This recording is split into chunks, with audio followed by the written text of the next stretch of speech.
When do you become a collector? When you have more than two or more than one? Or more than three? Is it more than three? Then I'm barely a collector.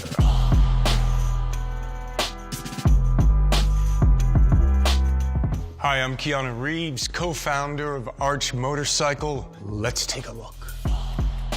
Where I grew up in Toronto, every summer, motorcycle gangs would come into a place called Yorkville. Those bikes, those people, those pirates, I think touched that 10-year-old kid in a way.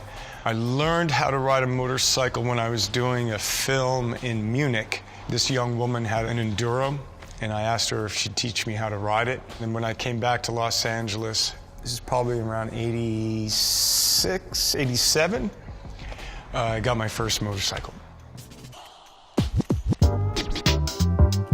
So this is where it all happens, kind of backstage, if you will.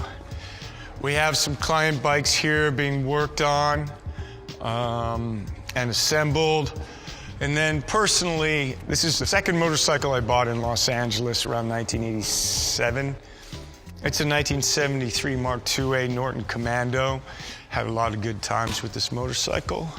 And I just grew up really loving Nortons, the upswept pipe. It's an English twin. Norton was renowned for the featherbed frame, which means that the engine is rubber mounted, kind of taking a lot of the vibration out of it. It's got a nice sound, smells good when it heats up the oil, and got a lot of miles on that motorcycle. In films, I rode a motorcycle in Chain Reaction and a film called My Own Private Idaho. In My Own Private Idaho, the gentleman came out with a canary yellow Norton. And the guy's like, so do you know this bike? And well, this is how you know. I was like, I got it. That was a fun day to ride that bike and ride with River Phoenix. What about John Wick? Didn't you ride in that? Yeah, so recently in John Wick, Chapter 3, yeah, I got onto the bike, so I had to ride it down an alleyway, and yeah, I did ride it down a bridge, and there's a fight sequence. Yeah, I rode in John Wick 3. Norton's, the year that I bought the 73, the shift patterns on the other side of the motorcycle in a different direction, so that took a second. And then when it came to the reality of the Norton, it was amazing. You know, it's not a super scary fast, you know, especially for a young rider. You know, I didn't get on a motorcycle that's 100 horsepower and I can go 150 miles an hour on it. I can do that now, but I've never gone 150. I haven't actually gone that fast. I'm like in the 135 range.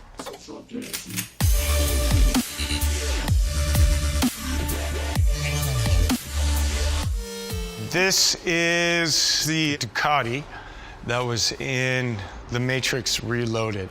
Spectacular bike, beautiful motorcycle. Ducati did a special green, a kind of Matrix green, which makes it kind of trick.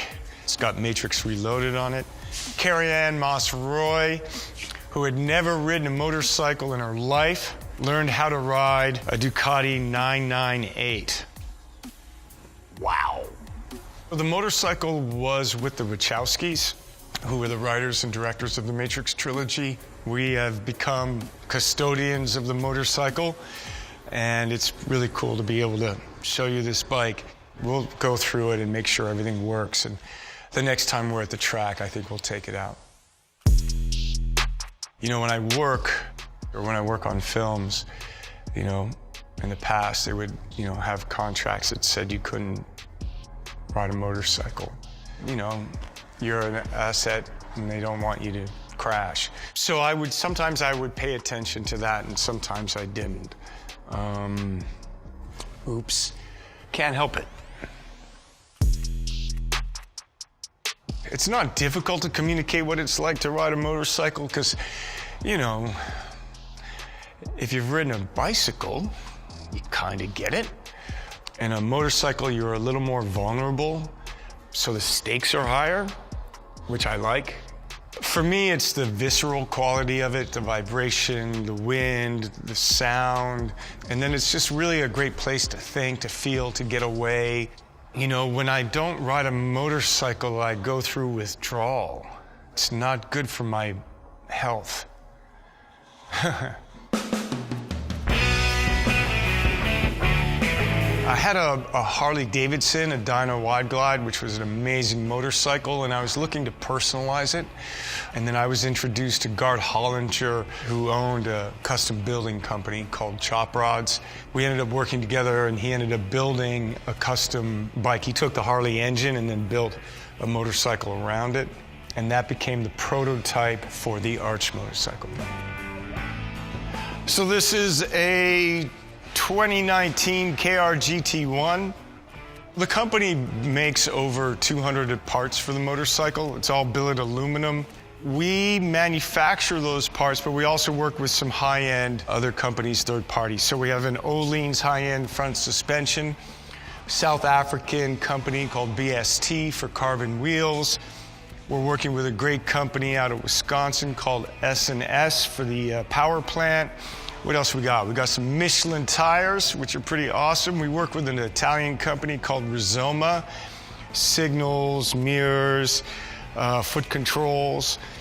We also make the seat custom for the owner, so it's, you know, fitted. Let's see if we can start this thing.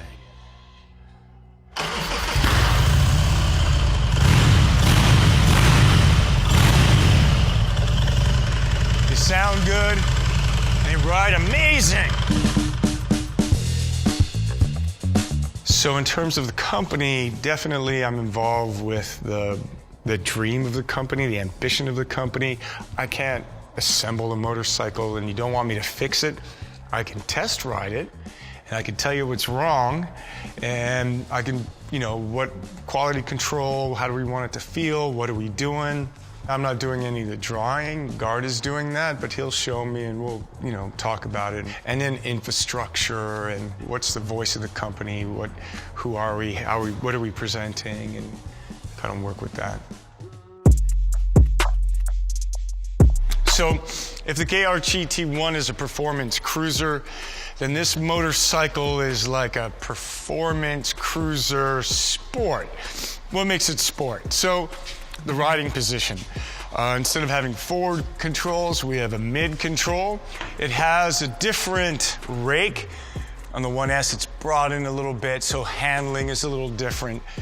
Also, we're gonna have different wheels, obviously different body work. So it's got some other kind of developments going on in terms of tank design. We're still working on our final exhaust system for it. And then there's a whole bunch of other design elements that are going on under here.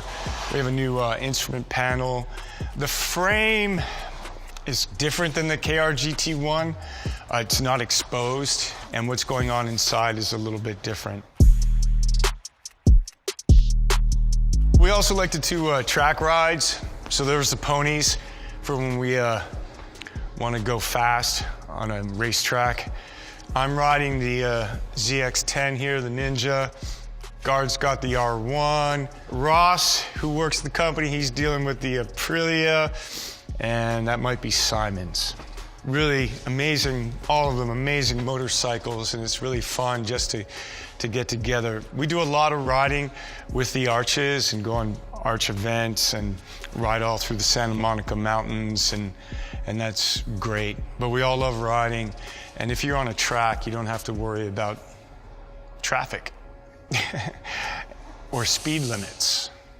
Yeah, let's see, bikes that I haven't ridden that I wouldn't mind. Well, I mean, of course, the Vincent Black Shadow, and there's a couple of examples of those, probably some 20s Bruff Superiors. I've never been on a MotoGP, a modern MotoGP motorcycle. That might be kind of fun, you know? That'd be insane. Oh my God. Anyway, I've never ridden one of those. Well, if I get on a Bruff and a Vincent Black Shadow and get the chance to ride a MotoGP bike, that'd be pretty awesome.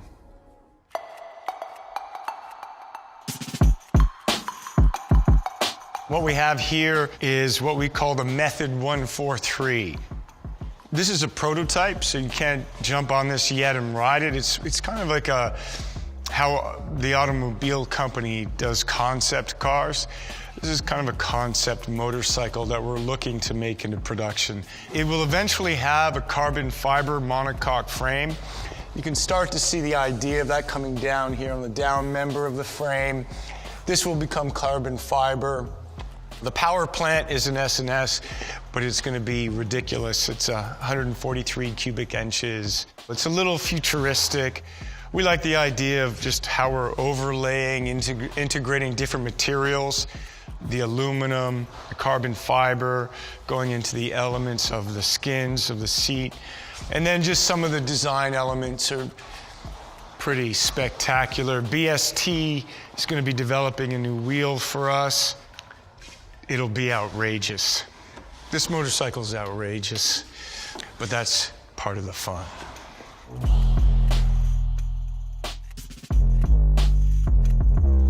Advice to a new rider.